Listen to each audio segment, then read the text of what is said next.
Welcome to Stories from the 3 Billion Under 30, featuring interviews with world-class millennials as well as the celebrities, Fortune 500 executives, and mentors that guide us. Welcome to another episode of the Stories from the 3 Billion Under 30. I'm a little bit distracted right now because I'm playing a video game with my buddy Daniel. Daniel, you want to say hi to everyone after you drain it? Oh, no, Livingston. Well, I picked Cards. the Warriors. I forgot that video games are so realistic now that since... All right, you just scored, so you can say hi. Hey, well, hey, what's up? I'm Daniel. We are in my home in Brooklyn, New York. Jared, thanks for coming. Yeah, man. This is going to be the most distracting interview ever. Yeah, I picked the Warriors because I thought I was going to have Curry, but I forgot he's injured, and he's injured in the game, too. So you know we're recording this in late April because of that statement. But no, I mean, this show is all about having a lot of fun while we're doing an interview. I'm on offense, guys. Sorry. D-Wade. D-Wade. But yeah, it's all about having fun. And, you know, when I asked Daniel what was the most fun interview to him, it was, let's play some NBA 2K in his apartment. Let's have some coffee and really just talk about all the great work he's doing, from his films to a new showcase that he has coming up in September, which is just a continuation of everything he's been doing in the basketball world. But let's bring it to the beginning. I mean, most people know you for, like, quote unquote discovering Anthony Davis. Yeah. And how did that come to fruition for those who don't know about your story? It's funny, just earlier today I was in the bodega on the corner at my block in Brooklyn, and a guy from my CrossFit gym was there and was like, yeah, I heard you. A guy from my CrossFit gym was like, I heard you discovered Anthony Davis. And I mean, I get that a few times a week. Really? Yeah, because that's the... On facial recognition? No, this is a guy from my CrossFit gym, who someone else at the CrossFit gym like looked up your name online. Or like heard through someone who told someone, So, that's the easy narrative. Like, that's easy. Oh, Daniel's the guy who discovered Anthony Davis. It's like easy, but before I was the guy who discovered Anthony Davis, I was still me, and there was a reason I was in position to discover Anthony Davis. And, to bring it to my showcase is like, Anthony Davis, like, it's cool that I get credit for that, but Anthony would have been Anthony if he had never met me. Like, if he had never met Daniel Poneman, Anthony would still be in the NBA, like being an all-NBA player right now. You had a recruiting site, right, when you were in high school like before anyone else was doing a recruiting site at the local level. When you were growing up in Chicago, you were one of the first, if not the first, especially at high school, interviewing players right after the game, really being that local figure and peer of these players to bring awareness to their skill sets, help college coaches see who are the good players, who are the bad players. Yeah. So I'll bring the story back to square one. Okay? Sure. So as I missed that free throw. So I'll bring it back to square one. So I played basketball growing up. I was a good player, not a great player. I loved basketball, couldn't dribble, couldn't shoot. So it was kind of tough to, be a great basketball player. But I was fortunate enough that I grew up in Chicago on the north side at a time when there was a lot of really, really good basketball players on the north side of Chicago. Guys like Alex Dragovich, Chris Colvin, Jeremy Richmond, guys who ended up, playing big-time college basketball. So when I was a freshman in high school, I discovered that there were websites that ranked high school basketball players. Okay, so I was in history class, so in the computer lab, supposed to be doing history homework, and I find this website that ranks high school basketball players, and I see my friends on the list, and I freaked out. And your friends who were playing? Who were playing, like, and they're ranked as the top freshmen in the Was this state. like ESPN, or was this was like ChicagoHoops.com. Just like a little local website that ranked, but I couldn't wrap my mind around, like, these are guys my age who are my friends, and there's a website with a message board. People are talking about how good they are at basketball. Like, it didn't make sense to me.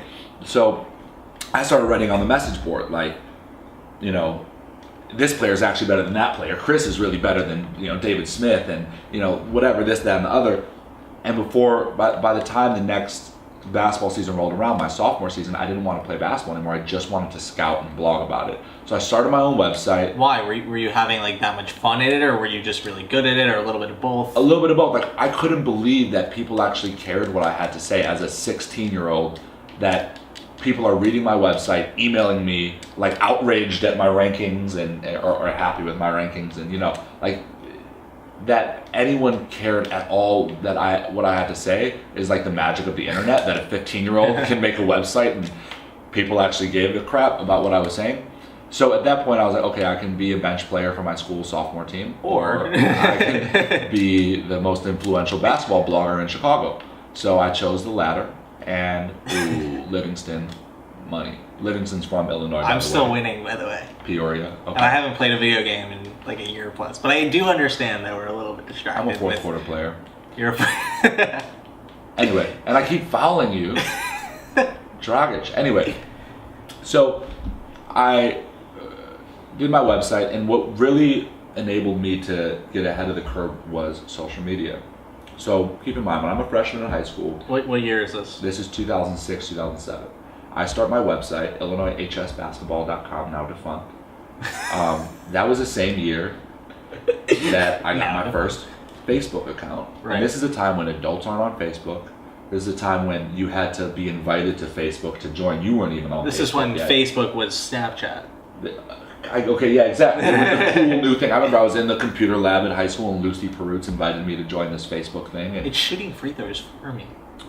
yeah, because if you wait 10 seconds, it just... How do they even get on the free throw line? So at the time, at first I would do all my interviews with players on AOL Instant Messenger. You were never on AI. I was. You were? My screen name was the Rebound Kid. Oh, really? Was that because of basketball rebounds? Yeah, I wanted to be the Rebound King, but it was taken, so I did the Rebound Kid. Mine was Grooviness 14. Oh my god. Because they used to call me Groovy. That was my nickname. But you're interviewing kids. So I would interview kids via AOL Instant Messenger. I would find their AIM names, interview them, and write articles about them. Mm-hmm. Then Facebook came out, and I immediately clicked. I was like, I can just friend every top player in the country and just interview them via Facebook. Oh shit. And I can beat out all the websites and all the newspapers to all the scoops. Because you don't have to be there physically. I don't have to be there physically. The adults writing for the paper don't have Facebook. See, mate, we've been friends for a while, but I never knew this little twist of the story. Yeah. That's huge. So what separated you from kids doing this in Chicago? Because now, it was like the early days of internet and social media. People could be doing what you were. They already were doing it, but you did something that was different that allowed you to become the top blogger. Well, I was the first. There was no one my age doing this in Chicago. My competitors were all like adults. It's a industry. It's an industry of information.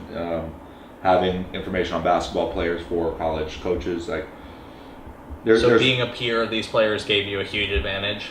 Yeah, it did definitely give me an advantage. But I think that was a little overblown. I think what gave me the advantage was that I was able to utilize social media, that I worked really hard and that I had a serious passion for. I loved it. Right. So I was ahead of the curve on Facebook, using it to get interviews. And then when YouTube came out, what do you mean by that? Okay. Tell us about that. So when Facebook came out, ESPN would have the ranking of the top 100 players, and I would friend these guys on Facebook and then send them interview questions, and I'd be getting 4 or 5 interviews a night up on my website, beating out all the major websites to scoops because I was able to utilize this social media platform that the grown-ups weren't on yet. So it's funny because I'm still friends with these guys to this day on Facebook. So guys like Harrison Barnes or Jared Sullinger or Austin Rivers, these guys who we were all Facebook friends back in the day, and now they have these. It's funny, Deion Waiters, who's on the Thunder, just the other day posted on Facebook haven't been on here in 5 years. What's up, Facebook? And I'm still friends with them from back in the day. And then my next innovation from social media was when YouTube came out. So I would write articles every night. I'd slave away till 3 a.m. when I had school the next day writing articles about these basketball players. And then YouTube came out, and I had this aha moment where I was like, wait, I don't need to write down interviews anymore. I can just stand next to a guy and interview him and then put it on YouTube, and then done. People will see it, and they'll recognize me when I come into gyms now. I can just sit in people's living rooms and play basketball, and not actually play basketball because we can play video games, but And I don't have to do any work after this. There you go. Jason Yeah, has to a little bit. He has to edit. But it's Thank a lot- you, Jason. But yeah. I wasn't even editing. I would just interview for 10 minutes and shoot it right onto YouTube. And Right. I was the first person doing this for high school basketball. So if you Googled any of these kids, first thing that comes up is me next to them. Right. So I became known in my industry as like the interview guy, Dan P. So I had this YouTube channel that all the college coaches were watching, and this website that all the college coaches were reading, and I'd be in school getting calls all day from college basketball coaches wanting information on players, and I'd be, in science class, like, I have to go to the bathroom, and then I'd be gone for 30 minutes talking, texting under the table, and it was crazy. It was wild, and I guess that all culminated in the Anthony Davis thing, right? So I discovered tons of players. I'd find them, I'd interview them, I'd make highlight videos, put them out there. Their lives would change. They'd get blown up, and a lot of those guys are in the NBA now. But the Anthony Davis thing was kind of like the pinnacle. So I had known Anthony from when he was in middle school. He was not a great player. He was an okay player. He was like the sixth man on his AAU team. He was like a little scrawny kid with glasses, and I invited him to my 8th grade All-Star game, and I had him ranked as maybe like the 35th best 8th grader in the state. Okay. Still pretty good, but that's like probably not going to get you in the NBA. Right, that's going to get you to do a low Division I school. Okay. Yeah. Then I lost touch with him. 3 years later, someone hits me up like, "Hey, there's this kid, Anthony Davis. He's 6'10". You got to Like, come see him." It didn't click to me that it was even the same guy. So I show up at the gym, and I'm like, "That's Anthony from Chicago Select. He's just taller. That's him. That's the same kid." And then he was like, "What's up? It's me. It's the same kid. What's up? Look how tall I am. Oh, it's crazy." Did he speak like that? Yeah, it was just like that. So anyway, I go and I watch Anthony play, and immediately within a few minutes of watching this dude play, You're like, he's not 35 anymore. yeah, I was blown away. I literally filmed half of one of his games on a little flip video camera, rushed home, and you can hear me in the background of the footage being like, "Wow! Oh my God!" So I rushed home, and I'm like calling college coaches on the way home. And I remember talking to him after the game, and he had like a 3.8 GPA. So I remember like calling my friend Yanni, who was a coach at Harvard at the time, on the way home. I'm like, "Yo, there's this kid. No one knows about him. He's the best high school player I've ever seen. Let's get him to Harvard." Like I had this master plan to like get him. Were you to speaking Harvard. quietly, like so that your parents in the car didn't hear? I was driving myself. I remember I called Harvard, I called Oregon State, I called Virginia, I called Wisconsin, I called Northwestern. On my way home, just like rapidly calling coaches so I could be the first to announce the news. Did you know that you were not a normal high schooler when you were doing this? Wow. Most people are like either adamantly chasing like college, or they're like desperately trying to avoid academics. You're chasing college and then calling all the college coaches, and you're a high schooler. That's a little weird. Okay, first off, at that point I had long known. At that point, this is beyond high school. I was like 19 at this time. Okay. But I had long known. I knew by the time I was 16 You're just a little off. that I was not a normal high schooler. It's a good little off, but like. But at this point, it was a little ironic. Part of the irony of my life is that I'm 19, calling all these college coaches to get kids into college, and yet I decided not to go to college myself, which is the irony of my whole existence. But anyway, so I get home, I chop up this highlight video of Anthony. I remember I used some horribly like tacky rap music that. Do you remember the song? I think it was a Lil Wayne song off of the Drought 3. I don't know what that was, but. Okay, it was I'm not gonna sing it, but it was a Lil Wayne song off the Drought 3 mixtape. That was what was hot at the time, and all my videos You do want to sing it? I really want to. I'm not going to. I think I know which one it is then. So all my videos don't age well because of the rap music that I use. These like horrible old Wiz Khalifa songs that like just don't age well. But anyway, so I make this highlight video of Anthony, stay up all night, and then at like 4 a.m, I blast it out on Facebook. At this point, college coaches are on Facebook to 40 different college coaches, put it on YouTube, blast it out. Gone. I show up the next day at the gym, probably a little afternoon because I had to sleep a little bit after making the video all night, and I see Anthony, and we have this moment where it was like, his phone had been blowing up all day, and his mom's phone had been blowing up all day, and we're all just like, this is crazy. And did he love you or did he hate you? A little bit of both. I mean, no, he loved me. We were riding a wave. I was joking. No, he loved you because you were sharing how good he was with the world. Yeah. Yeah, you brought him exposure. Yeah, and again, keep in mind, I'm not going to ever take credit, because if I hadn't done it, someone else the next weekend would have made a video and they would be the one getting to take credit for it. No, but you can get a little bit of credit because you had distribution, you had a network. Yeah. Like, it was all in place. You'd done all the hard work beforehand so that when an Anthony Davis comes around, there you go. There you go. So within now a the month... trick, I guess, is like, how do you do that for more people? Okay, well, we'll get there. So within a month, he was the number one player in the country. NBA scouts are coming to see him play. Like, the whole world is flipped upside down. Yeah. And I mean, it was unlike anything that had ever happened to me. It was just like this whole, like, you know, climb. It's like a movie montage where it's like one day he's 100 on the rankings, and then he's, you know, 55, and then he's 13, and then he reaches the number one spot. It's like, I remember we were at the NBA Players Association Top 100 camp in Virginia, and he came in and like he was starting to get known but wasn't number one yet, and then led his team to, this is the top 100 players in the country, leads his team to the title. They win the title game of the camp. He goes up against Isaiah Austin, who was like the number one center in the country at the Who time. everyone knows because his dad's, you know, big. No, Isaiah Austin is... Isaiah Austin. People know him because he was a kid who was 7'2". Isaiah Austin, who like ceremoniously got drafted by the NBA. Yeah. Didn't get to play, unfortunately. Because of a heart condition or whatever. But so Anthony goes up against Isaiah Austin, who's long been like the number one player in the country, and crushes him in the title game, wins the championship, wins camp most outstanding player. This is 1 month after no one knew his name, and at that point, like, he had arrived. So all this is to say that, you know, while that's what you're known for, kind of, you know, I think you noticed that there's an opportunity to do this for other people who, you know, in Chicago maybe wouldn't have had that level of opportunity to make it. You could still help them get into college or still get them known. But that was kind of the moment you realized, like, oh, I have something. Yeah, so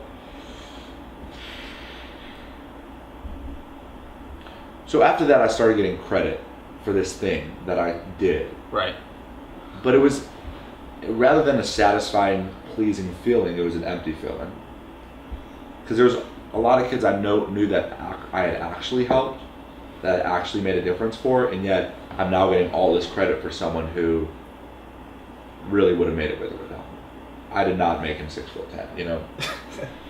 So while the world was congratulating me, I was feeling emptier inside. Because I was like, okay, after all this work I've done in my life, the thing I'm getting the most credit for is this thing that I really didn't have anything to do with, okay?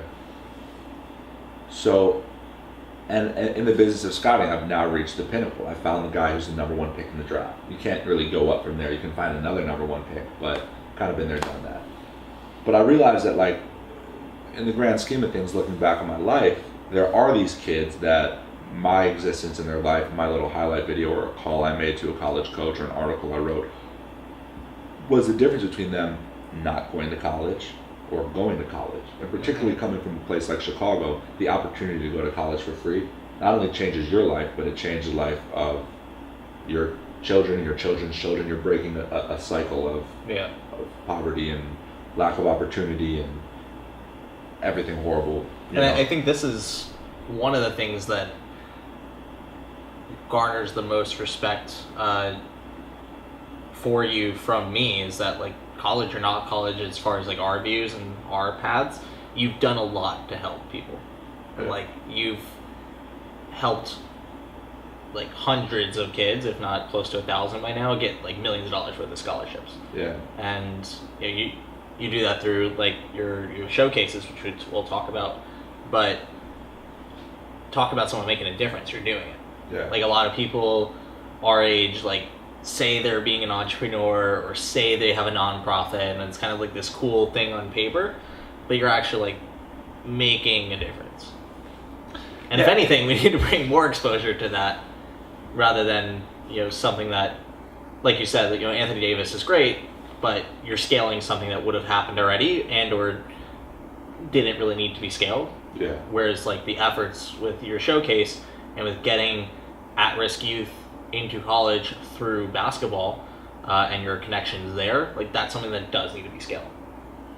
So that's really, it's awe-inspiring, and it's something that I want more young people, more of our peers to do, is do things that actually matter. Yeah. So like, how do we do that? Well, now that brings up another point, and like we were talking about, again, you wrote me the email that we're going to talk today. A lot of it was like, okay, what's advice you have or lessons you've learned or whatever. And so it's easy for me to say that like my life is important because I'm making a difference in others' lives. However, I think you can lead a very important life without actually directly being philanthropic or helping other people.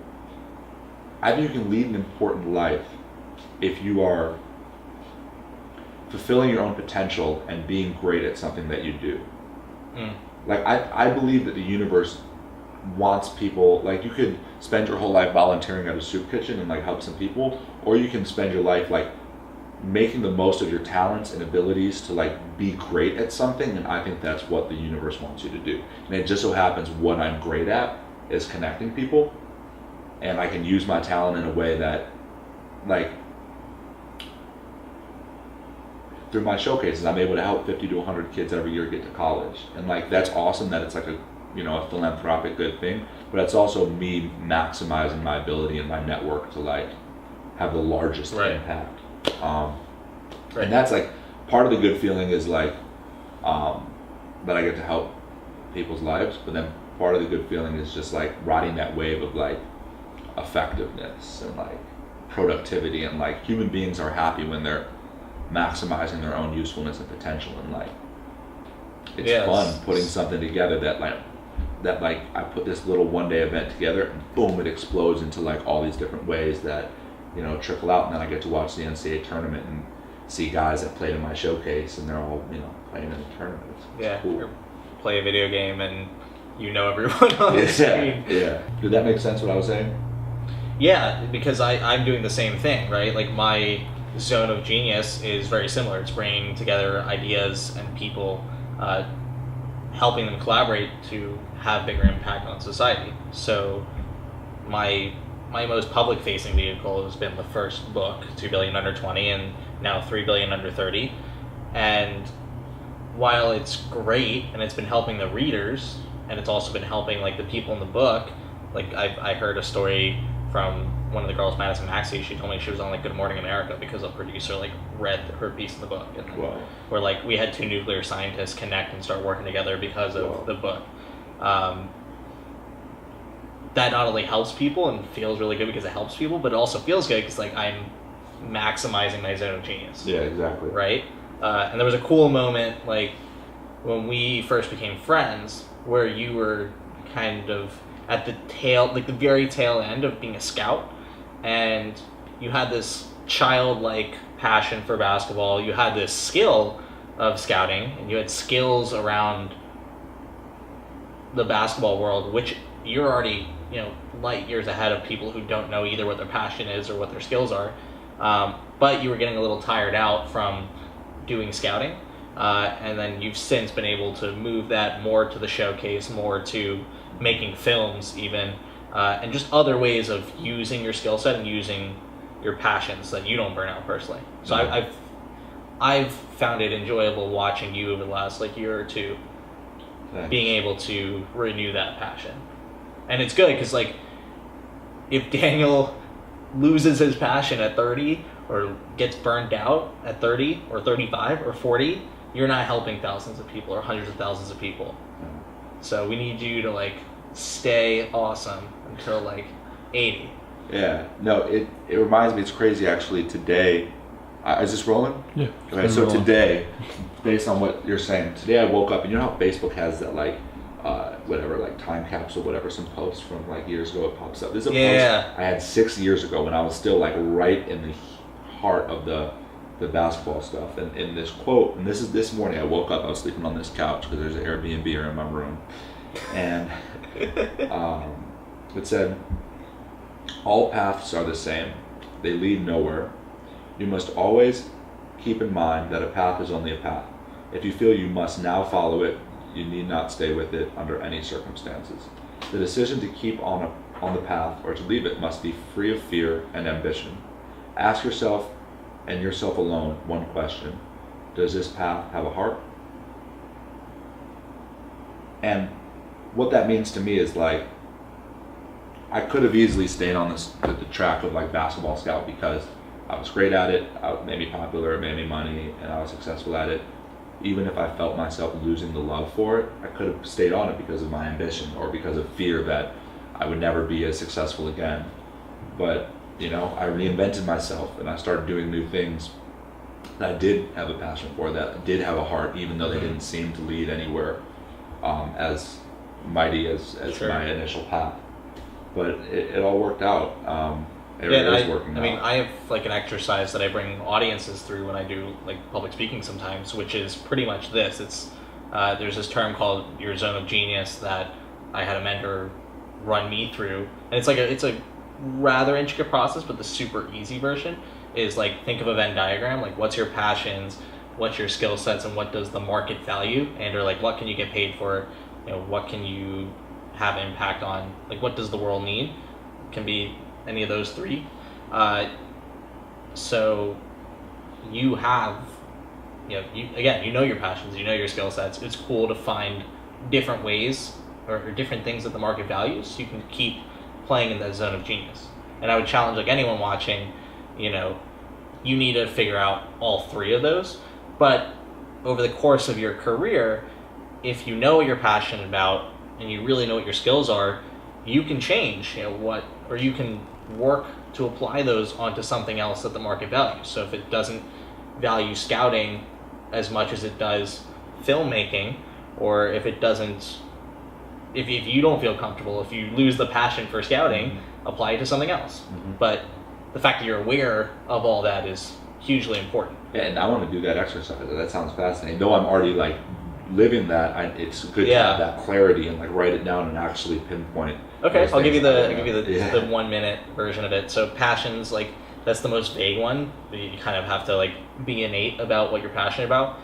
The way I would try different things that you're passionate about is make a list of maybe 20 or 30 different things and then be experimentative as far as trying them out. So you're pretty aware that like basketball is your passion, but maybe you list out 9 other passions and then set an experiment to try them. You know, maybe draw once a day for a week, or I don't know, if you want to try out the passion of skydiving, like go skydiving. Like set up experiments around what you think you might be passionate about, and who knows, you might stumble onto something. Skills, there's various tests you can take to determine your skills, and there's StrengthsFinders 2.0, there's the Colby A index. Both have a cost to it. I think Colby A is $50, give or take. StrengthsFinders is a book, so it's $20. And then there's the VIA characters survey from UPenn. I'll find links and I'll put it down in the show notes. But take all of those if you want to get super deep on this zone of genius, and then also ask your friends and family. Like pick the 10 people that know you best and ask them like, what am I really, really good at, and then what do I really, really suck at, and then ask them for like very clear feedback, because your girlfriend, your mom, your 3 peers like you, Shy, and 2 others, they know you pretty well and they'll point out what you're good at. And if you see that like 7 out of 10 all say the same thing, it's probably true. True, right. And then what the market values, that's more of like a Google thing. Like look at the trends. If you think that you can make money in social media, or if someone's coming to you with a film idea and the budget, and you're like, I can get paid to do this. Or if you see online that scouting sites are becoming popular, like that's how you determine what the market values. So like all that together, you can pick your zone of genius. And once you articulate your zone of genius, it might sound a little woo-woo, but then at least you're conscious of it, and it can start manifesting itself in life. So when I said, my zone of genius was bringing together people and ideas to accomplish bigger things for society, I now know I can apply that in this networking capacity, and I could build online-based communities and do projects like the book series that are bringing together disparate voices to all of a bigger impact. I was very clear that that's my zone of genius, and here's how I can apply it now. And it can change over time. That might change in 5 years, but at least that moment, that path, I know that that's it. Give you a total tangent.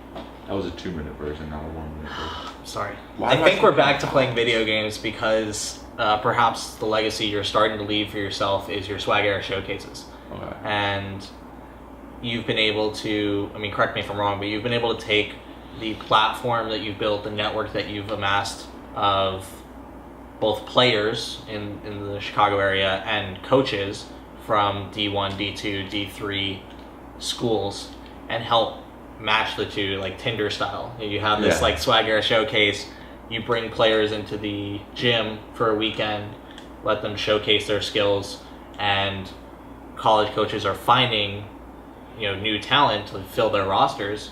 But more importantly, a lot of these kids wouldn't have otherwise gone to college without your help. They are at-risk youth, and without swag air, they wouldn't be seen by some of these coaches because maybe they don't have the money to join their AAU teams or to travel as much or to have fancy highlight reels. And I think that that's a really nice legacy you're leaving for yourself. You just came off of a very successful one. When did you do it? April 10th, April. about 3 weeks ago. And so you got another one coming up in September. Yeah. Can you tell us a little bit more about why you started the Swag Air Showcases, what will be going on in September, and maybe even, where you see Swag Air going in the future? Yeah, so... Hassan Whiteside. Route 2. Nope. He doesn't have range like that. Oh, damn, I just cuffed your shit, bro. This is the more serious part of the interview because this actually matters and we're still playing video games. Okay, so the Division I coaches are going to, the Division I players, right? The guys who are going to Kentucky, who are going to Duke, who are going to University of Illinois or Wisconsin, the schools are going to find them. Right. A school like Kentucky or Duke or whatever, they have millions of dollars in athletic budget. The coaches can fly around on private jets to find recruits, to recruit players. If you're that good, you will be found. Anthony Davis could have been living under a rock and just walked out one day, and within a few weeks Kentucky would have found him. That's what they get paid hundreds of thousands of dollars to do. However, these are junior colleges where they don't have the budget to fly around the country all year looking for players, but they still have scholarships that are worth a lot of money. $50,000 a year or whatever, and opportunity to give kids free educations. So,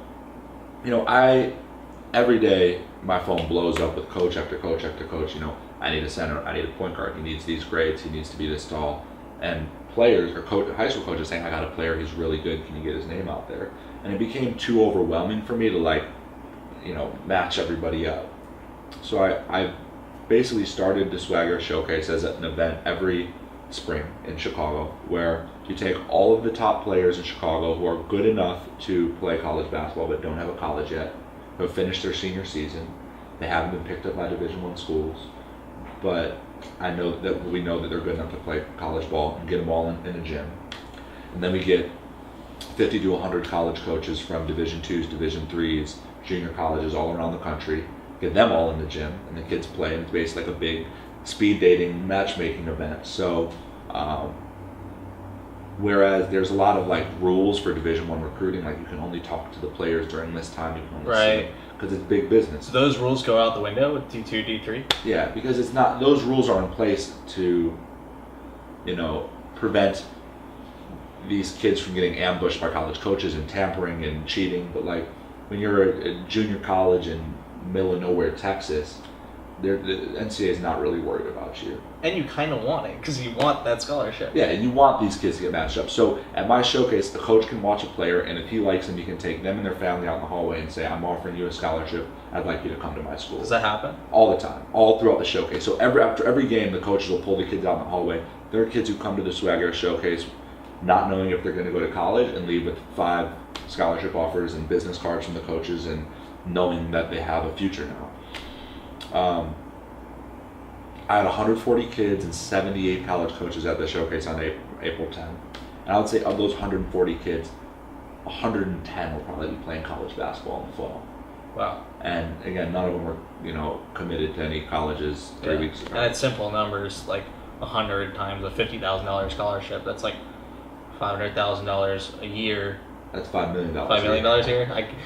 I was 4 years ahead of math. Yeah. 4 years ahead in math in high school, and now it's all out the window. And that's only 1 year. So right, so that's like $20 million. 4 years. So it's $20 million scholarship. And my entire event was all fundraised. I got a nice little donation from a friend who plays in the NBA of $5,000. The rest of the fundraising came from family and friends, and the whole event cost $12,000. So for $12,000 and 2 months of really hard work by me and my team, we raised millions of dollars in scholarship. Right. And that's just the instant impact. Then, as you were saying off camera, families are being affected positively, communities are being affected positively, and so maybe some of these schools are getting more resources in order to continue doing this. And the goal of the Swagger Showcase, what I found is like, okay, out of these 140 kids, maybe 1 will go to the NBA. If 2, that's like a miracle. But most likely 0 or 1 will end up in the NBA. But we might have like 10 to 20 kids who are going to graduate from college and come back and be teachers, be high school coaches, be college coaches. At my last showcase, there was a college coach there to recruit players who played in my first showcase. Nice. Graduated college, got a job as a college coach, and was back recruiting. And that coach can have an impact on another 1,000 kids.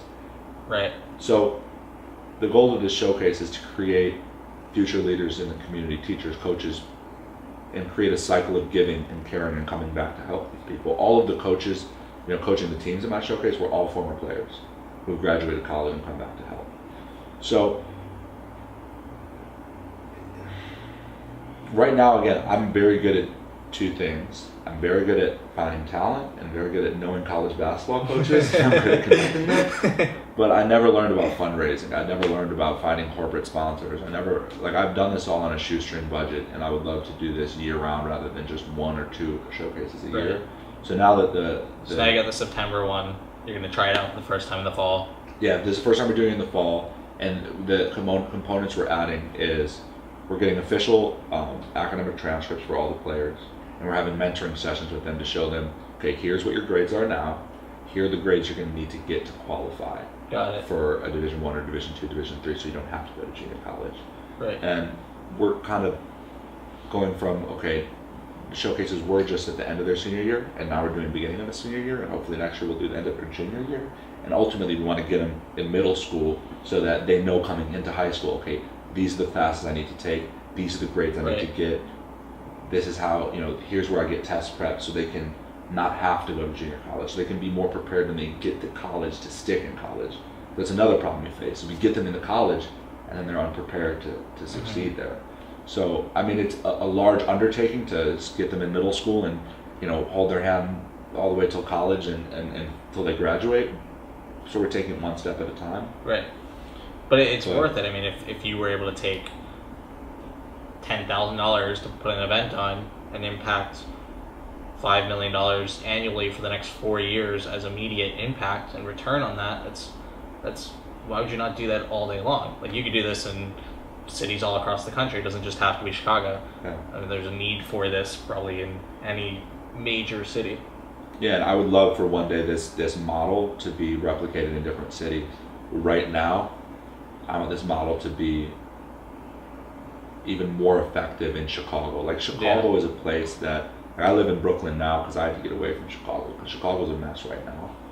And it's a place that, I live for my city. I love Chicago, so passionately, but it's in a bad spot right now. There are, all through high school and post-high school, I'll go to every neighborhood in Chicago to go to basketball games, and I never felt scared or threatened or unsafe. And now I go back and I feel uneasy in certain neighborhoods because it's a war zone. Chicago's in a bad place. The amount of shootings and murders from January to April of this year were double that of what it was last year. Wow. And my showcase is making this little tiny impact, and we can make a slightly larger impact maybe each year. But like, I can't even think about, like, people always tell me, why don't you bring this model to different cities? I can't even think about going into different cities until I do everything I possibly can for my city, because Chicago needs this in the worst way. Yeah. So what can everyone at home, do to learn more about Swag Air Showcase, to help out in September, and really keep pushing this forward? Email me, danielponeman@gmail.com. I have nothing to do all day but to talk about this showcase and to work with you people to make this. This is what I do. Email me, let's talk. If you have ideas, you got money for me, please just hit me up. We need money. I just want, like, In the Arms of the Angel music playing in the back. Please help me, please. No, but in all seriousness, like, check out the showcase. I think this year, or this season, will probably be the first that you pursue bigger sponsorships now that you have the model and it's working, it's impacting people, you're getting hundreds of people in the room with influence. That's something we'll work on, obviously, but it really, you're starting to hit that stride. So anyone in the Chicago area who's in basketball should definitely check out the showcase. If you're not in Chicago, you should get your butt to Chicago. You should watch it. Are you guys live streaming yet? No.